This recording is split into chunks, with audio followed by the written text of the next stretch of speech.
Hi, my name is Sarah. Just 2 years ago, I was a nurse who smoked heavily, almost a pack a day for 15 years. Despite knowing better than anyone about the harmful effects of smoking, I felt utterly powerless to quit.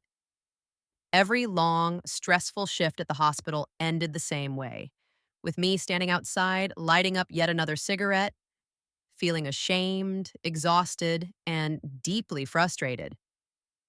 But please stick around. By the end of this story, I'll reveal something truly remarkable that changed my life forever. As a nurse, I was painfully aware of the irony. I counseled my patients daily about healthy lifestyles and quitting smoking. Yet, I couldn't follow my own advice. It made me feel like a hypocrite and deeply impacted my self esteem. The cycle seemed impossible to break. Smoking had become my way to deal with stress, anxiety, and fatigue. It was my escape and, simultaneously, my prison.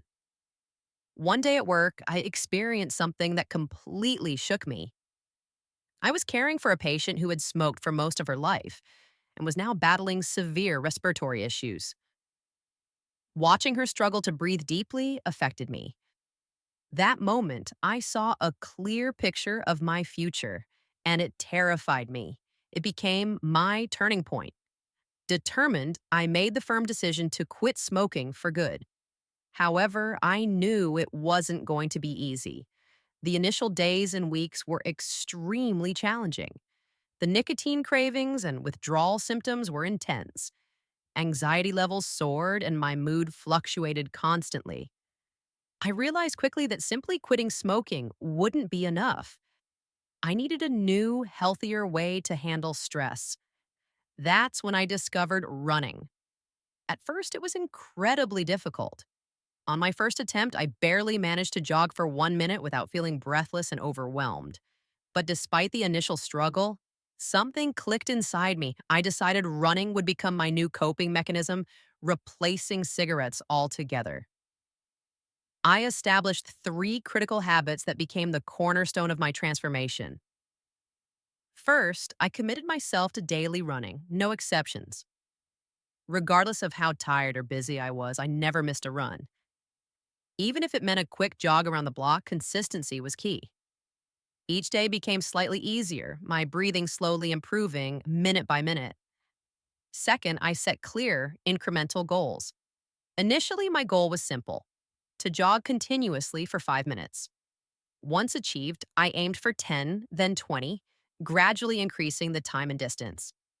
Eventually, I set a significant, exciting goal: to run my first official 10K race. Third, I sought support and accountability. Realizing I couldn't do it alone, I joined a local running group filled with supportive, motivating individuals who kept me accountable, encouraged my progress, and celebrated small victories along the way. Within 6 months, running had truly transformed my life. It wasn't just about physical health improvements, I was experiencing mental clarity, emotional stability, and newfound confidence I had never known before. Running became a passion, something I genuinely looked forward to each day. 1 year after quitting smoking, I registered for my first official 10K. The race day was unforgettable. Standing at the start line, excitement mixed with anxiety, I reflected on my journey. Each step of that race felt symbolic. Every stride represented overcoming past struggles, every breath filled with newfound strength. When I finally crossed the finish line, tears streamed down my face. They weren't just tears of physical exhaustion, they were tears of joy, pride, and triumph. Crossing that finish line marked the end of one chapter and the exciting start of another. It proved I had reclaimed control over my life. Today, 2 years smoke free, my life is unrecognizable. I've run several more races. I'm healthier, more energized, and happier than ever. More importantly, I've inspired others around me, patients, colleagues, friends, to take their first steps toward healthier lifestyles. If you're struggling with smoking or feeling trapped by unhealthy habits, please know this: change is possible. Start small, stay consistent, and believe in yourself. Your transformation awaits. Thanks for listening. Don't forget to like, subscribe, and comment below. Tell me, are you ready for your transformation?